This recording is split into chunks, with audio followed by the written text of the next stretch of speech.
Okay, everybody, thanks for joining us here this evening. It's one of the things we're going to be doing on a regular basis for you, even beyond dealing with this winter weather event, is giving you an update each evening right around 8 p.m. just so that you know what the weather's going to be doing for you in the days to come. Just gives us a chance to talk a little bit longer. So thanks for joining us on our 24-hour news channel, our 24-hour weather channel, as far as also KTBS Extra, and as well as our Facebook page. Now, if you are watching via Facebook, if you have questions, unfortunately, I'm not seeing those questions, and so I'm just letting you know that. If you start asking a whole bunch of things, I'm not going to be able to answer for you for right now. Let me go over as far as what's going on. As we look live outside, I-49 in downtown Shreveport area, going through Shreveport, it does remain closed for us here this evening. It's closed between basically Burt Coons Interloop area up to Interstate 20. Crews got out there from DOTD today, and they did a lot of cleaning. However, they weren't able to get everything done. And two, because there's moisture left out there on some of the overpass parts of this elevated surface, that there had the potential to freeze some overnight just because it's elevated, so cold air will go underneath it. It treats it a little bit different than you would a road. The bridges and overpasses always have a tendency to freeze first if we do have any freezing going on at all. But again, that's what it looks like for you for right now. Up in Texarkana, still got yourself some accumulation of the sleet there on the roadways there. Taking a look at State Line Avenue in the downtown area of Texarkana. Bottom line, overnight, again, use caution. I actually was just out a few moments ago on Uri Drive here in Shreveport, and the roadways seem to be decent shape. Basically, for the most part, they were either wet or they were just completely dry. I did not really encounter anything as far as anything frozen, at least from where I was driving there on Uri Drive. Let's talk a little bit about as far as traffic conditions are concerned. Again, remember, tomorrow morning, if you are having to get up to go to work tomorrow, the public school system is closed down. There's just a handful of schools that are not in the public school system that are open. One of those includes LSUS, by the way. But the traffic shows you that the purple line there, that happens to show you I-49 closed. And right up here, that's I-49 and I-220 on the north side of town. That interchange right there is closed. But otherwise, everything else looks to be in pretty decent shape for the most part. Let's just take a look at a few of the DOTD cameras. This one is looking down I-49 from this vantage point right here at I-20, and you're able to see where some of the clearing up had to go for today. Still got a little bit of some ice there on the sides. We jump on over to I-20 at the intersection of the Interloop and I-220. Vehicles moving along there okay this evening. And we jump on over to eastern part of the Arklatex into Bossier City, right near Louisiana Downs at I-220. Things looking to be okay there as well. And then we got to take a look at Cross Lake and over at the I-220 bridge, and folks moving along there as well. So no real problems that are passed along to you. Big update for you as far as improvements with the power outage situation. Big thanks to all the utility crews that happen to be in town helping out. The numbers are, getting reduced for you for right now, but still have 1,500 customers estimated without power in Panola County, 3,000 in Shelby County, 2,000 in DeSoto Parish, 100 down Sabine Parish. Looks like most of Natchitoches Parish appears to be on for now. Numbers for today start off the day at 22 degrees, warmed up to 52 degrees. Above freezing temperatures in the Arklatex was definitely a welcome sight to continue some of that melting going on and to start cleaning up a little bit. As far as Texarkana, 26 and 51, your temperature extremes there. And as we look ahead, the highlights for you, another cold night of below freezing temperatures. Yes, that is expected. Maybe not as cold as what we've seen, though, the past few nights. Areas of freezing fog. More on that coming up in just a moment. Warming trend continues into your Thursday afternoon, but it does look like cold air starts to move back in for Friday and also for the upcoming weekend. So freezing fog. So let me try my best to explain this to you, because I think all of a sudden it's like, what are you talking about? So the fog is going to freeze in the air? No, that's not what I'm saying. So here's the deal. So freezing fog. So fog has a tendency, and it doesn't always do this, but it can do this, of going and producing maybe a little bit of mist out there. And so you've driven through fog before, that's what you encounter. Well, if the temperature is below freezing, there's a possibility, not a guarantee, that this moisture, once it accumulates on your windshield, it could freeze. A bridge and overpass possibly could freeze.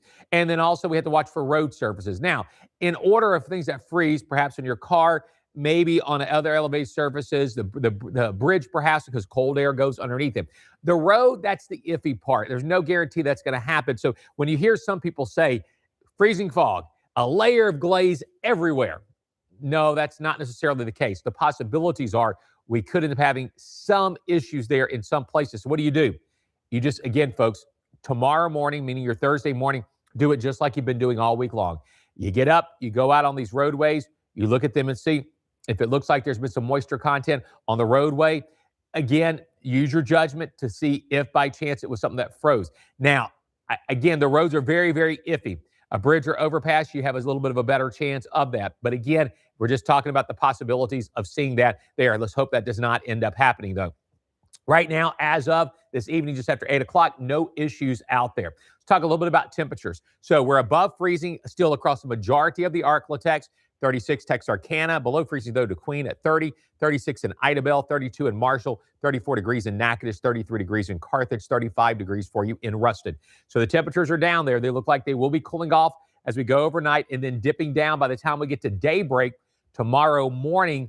Talking about your Thursday morning, temperatures ranging in the lower to the middle 20s for us across the Arklatex. So below freezing for several hours, you still might want to consider to drip the hot and cold on your faucets overnight. Again, if you feel like your home is well insulated. So I'm just going to give you what I'm thinking. Below freezing temperatures at some point, already there in some areas, but a lot of areas 9, 10 o'clock tonight to about 9, 10 o'clock tomorrow morning. So about 12 hours or so of below freezing temperature. So keep that in mind. But then a decent warm up during the afternoon hours on your Thursday, warming upwards there, upper 40s all the way up maybe to the upper 50s expected for us here locally. Road temperatures. Now, this is crucial here because this actually helps to dictate what the likelihood or not of you seeing that freezing fog, have a layer of ice there on the roadway or not. Now, forget about the bridges and overpasses. That does not qualify for this. The actual road temperatures are currently in the 40s.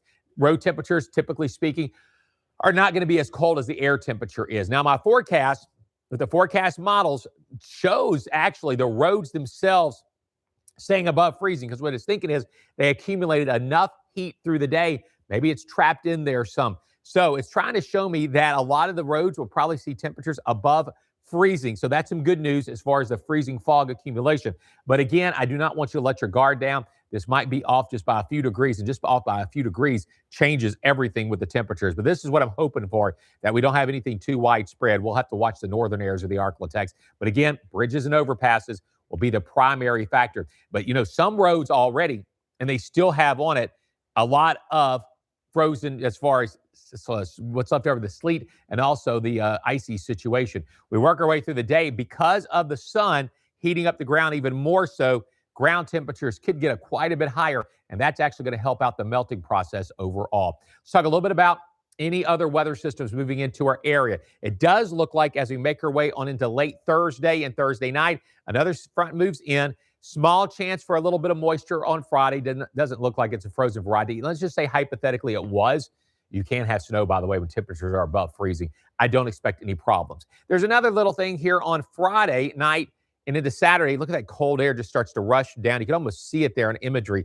It doesn't show much. I saw a few little isolated flurries that pop up. Again, if it happens, I do not expect any problems from it. But I will tell you one thing.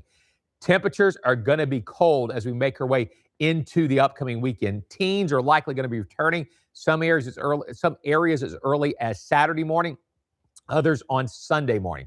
Let's jump ahead to our forecast for the next few days for you. Let's talk about that for just a moment. So in the morning on your Thursday, temperatures range from the lower to the middle 20s across the Arklatex. Friday, 33 and 46. Saturday, Sunday, much colder air rolling into the area. Monday, we warm up. Now, next week, Tuesday, Wednesday, there is a chance for some scattered showers and or thunderstorms. It's very early to tell right now. So as far as anything that is severe or anything like that, or thunderstorms or anything like that, we are still a week away from that, and a whole lot can change. We'll watch and see. It didn't look that impressive a little bit earlier when I looked at it, but again, stay tuned. We will update you on that if that goes and changes. In the meantime, Thursday morning commute. A lot of you heading back to work. Just give yourself some extra time. My other advice is this. If you are nervous about traveling in the morning, because I know some folks are, if you can get a delayed start to going to work after 9 a.m., 10 a.m., that's a really great option if your employer will let you go and do that. Because I know some of you are still nervous about driving. I drove around today. A lot of the main roads are clear. They're perfectly fine. But then some of the other roads that the shade has been over it the whole time. It's been very, very difficult for some of that ice to go and melt. So if you get a delayed start, that'll be a better thing also. But since the public school systems are not in place in some areas, I'm not going to say all, we have a list there at ktbs.com. Again, that keeps a lot of the traffic also off the road. Bundle up tonight. Looks like another cold one, and we have some colder air arriving for this upcoming weekend.